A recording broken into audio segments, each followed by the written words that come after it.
আজকে আমরা আলোচনা করব রিয়েলমি কোম্পানিকে নিয়ে। রিয়েলমি কোম্পানিকে নিয়ে আলোচনা হচ্ছেই না, মানে আমরা করছি না তা নয়, রিয়েলমি কোম্পানি নিজেই ক্রমশ আলোচনার বাইরে সরে যাচ্ছে। কিন্তু রিয়েলমি যখন এসেছিল, কোম্পানির যখন শুরুটা হয়েছিল, সেই সময় কিন্তু রিয়েলমি এরকম ছিল না। তারা বেশ সাড়া জাগিয়ে এসেছিল, তাদের প্রথম ফোন সেটাই ছিল হিট। রিয়েলমি কোম্পানিটা জন্মই হয়েছিল শাওমির সাব ব্র্যান্ড রেডমিকে কম্পিট করার জন্য। সেই সময় রেডমি নোট সিরিজের ফোন প্রচণ্ড বিক্রি হতো, প্রচুর চলতো, এবং তাকে কম্পিটিশন দেওয়ার জন্য রিয়েলমি তাদের নাম্বার সিরিজ নিয়ে আসে, রিয়েলমি 3, রিয়েলমি 3 প্রো।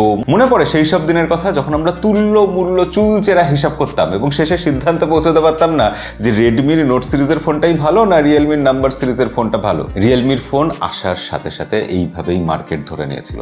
রিয়েলমি প্রথম দিকেই তাদের ডিজাইনের ওপর নজর দিয়েছিল, তাদের সেই ডায়মন্ড কাট ডিজাইন মনে পড়ে, এখনো অন্যান্য কোম্পানি সেই ডিজাইনকে নকল করে। রিয়েলমি কোম্পানির একটা বৈশিষ্ট্য ছিল যে তারা আসার সাথে সাথে একটা ভালো কমিউনিটি তৈরি করেছে। তাদের ফ্যানদের নিয়ে সেই কমিউনিটিতে যা ফিডব্যাক আসতো ফ্যানদের কাছ থেকে, সেই ফিডব্যাকটা তারা গ্রহণ করে আগামী ফোনে ইমপ্লিমেন্ট করতো, ফোনটাকে আরো বেটার করে বানাতো। যেমন একটা সময় আমরা কমপ্লেন করতাম রিয়েলমির ইউআই ভালো না, আমরা কমপ্লেন করতাম রিয়েলমির ইউআইতে প্রচুর বিজ্ঞাপন থাকে।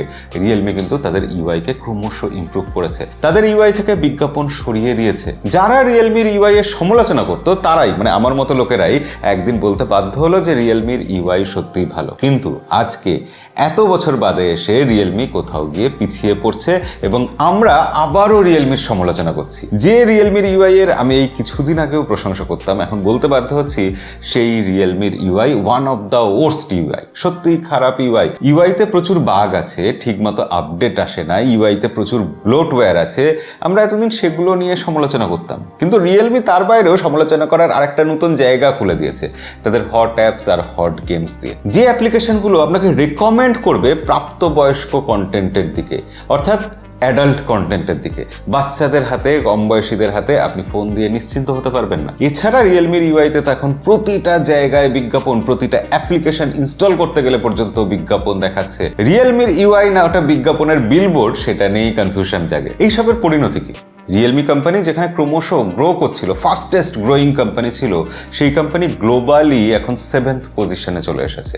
তারা খুব দ্রুত 6th পজিশন যেখানে ক্যাপচার করেছিল, আমরা আশা করছিলাম তারা 5th হবে, তারা 4th হবে, তারা প্রথম 3-এর মধ্যেও হয়তো কোনোদিন চলে আসবে, সেখানে তারা এবার পিছন দিকে যাত্রা করছে। হ্যাঁ, রিয়েলমির ফোনের ক্যামেরা কোনোদিনই সেরা ছিল না, রিয়েলমির ফোনের পারফরমেন্স কোনোদিনই সেরা ছিল না, রিয়েলমির ফোনের ইউআই কোনোদিনই বেস্ট ছিল না, কিন্তু সব মিলিয়ে রিয়েলমির ফোন ছিল ওভারঅল একটা ভালো ফোন, অলরাউন্ডার ফোন। এখন কি তাহলে রিয়েলমি ভালো ফোন বানায় না? না, রিয়েলমি 10 প্রো প্লাস ফোনটা কিন্তু হিট করেছে এবং ফোনটা একেবারে খারাপ ফোন এরকমও নয়।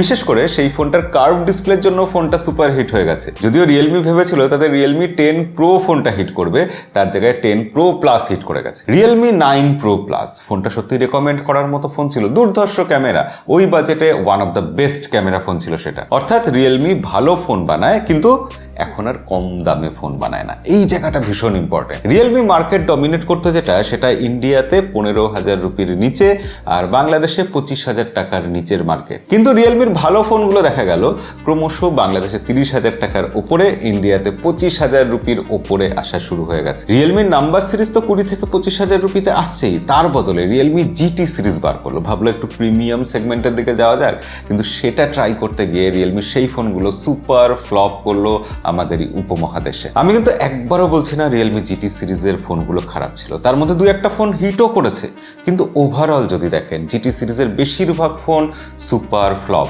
তার কারণ ছিল যে সেই ফোনগুলোর ঠিক মতো মার্কেটিং হয়নি, ফোনগুলো ভুল সময়ে লঞ্চ হয়েছে, ফোনগুলোর মধ্যে কোনো কি সেলিং ফিচার ছিল না, ওগুলো আর যে কোনো গড়পড়তা একটা ফোনের মতো, কিন্তু ওভারঅল ভালো ফোন ছিল। এছাড়া রিয়েলমি যখন জিটি সিরিজের ফোনগুলো লঞ্চ করছে, সেই সময় কোয়ালকম স্ন্যাপড্রাগন 888 প্রসেসর সেটা গরম হয়, 888 প্লাস কোয়ালকম স্ন্যাপড্রাগন 8 Gen 1 এইসব প্রসেসরগুলোও গরম হয়। অর্থাৎ রিয়েলমি যে সময় জিটি সিরিজের উপর জোর দিয়েছে, সেই সময় তাদের ফোনে যেসব প্রসেসর থাকছে, সেই প্রসেসরগুলো নিজেই গরম হওয়ার দোষে দুষ্ট।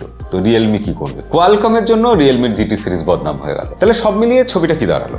রিয়েলমি প্রিমিয়াম সেগমেন্টে গেল, সেখানে নিজেদেরকে দাঁড় করাতে পারলো না। রিয়েলমি কম দামি বাজেট সেগমেন্ট যেটা, সেই সেগমেন্টে যেখানে তাদের ডমিনেন্স ছিল, সেই জায়গাটা তারা ছেড়ে দিল, দিয়ে তারা তুলনামূলকভাবে আরেকটু দামি ফোন বার করতে লাগলো। তৃতীয়ত, রিয়েলমির গ্রাহকরা তৈরি হয়েছিল কম দামি ফোন কেনার জন্য। কিন্তু রিয়েলমি যেই দামি ফোনে গেল, সেখানে ফোন যখন বিক্রি হলো না, রিয়েলমি অবিকৃত ফোনগুলো নিয়ে কি করবে বুঝতে না পেরে সেই ফোনগুলো কিছুদিনের মধ্যেই অনেক ডিসকাউন্ট দিয়ে কম দামে সেল করতে লাগলো। তার ফলে যারা সেই ফোনগুলোই বেশি দাম দিয়ে শুরুতে কিনেছিল, সেই মানুষরা, সেই গ্রাহকরা ভাবতে শুরু করলেন যে আমরা ঠকে গেছি, আমাদেরকে ঠকানো হয়েছে। আমরা এই ফোনগুলো যে দামে কিনেছিলাম তার থেকে আজকে 10,000 টাকা কম দামে পাওয়া যাচ্ছে, অফারে পাওয়া যাচ্ছে, ডিসকাউন্টে পাওয়া যাচ্ছে, আমরা তাহলে বোকা হয়ে গেলাম। অর্থাৎ প্রিমিয়াম সেগমেন্টে যে ফ্যান বেসটা তৈরি হতে পারতো, সেটাও তৈরি হলো না। রিয়েলমির একুল গেল, ওকুল গেল, দু কুলি গেল, আর এর ফলেই রিয়েলমির বিক্রি ড্রামাটিক্যালি কমতে থাকলো। তো আমার মতে রিয়েলমিকে যদি আবার ফিরে আসতে হয়, তাহলে আবার সেই বেসিক জায়গা থেকে শুরু করতে হবে। তাতে সেই শুরুর দিনগুলোর মতো করে ভাবতে হবে। মানুষকে আকর্ষিত তারা কিভাবে করতে পেরেছিল সেটা মনে করে সেই স্টেপগুলোই আবার যদি তারা রিপিট করে, তাহলে তারা আবারও মার্কেটে হিট করতে পারে। এটাই সব থেকে সহজ উপায়। আপনার কি মনে হয় রিয়েলমি কোম্পানি কিভাবে আবারও ফিরে আসতে পারে, বা রিয়েলমি কোম্পানির এই দুর্দশার জন্য আর কোনো কারণ আছে কিনা অবশ্যই কমেন্টে লিখে জানাবেন। আজকের ভিডিও এই অবধি, দেখা হবে পরের ভিডিওতে। আজকের মতো বিদায়।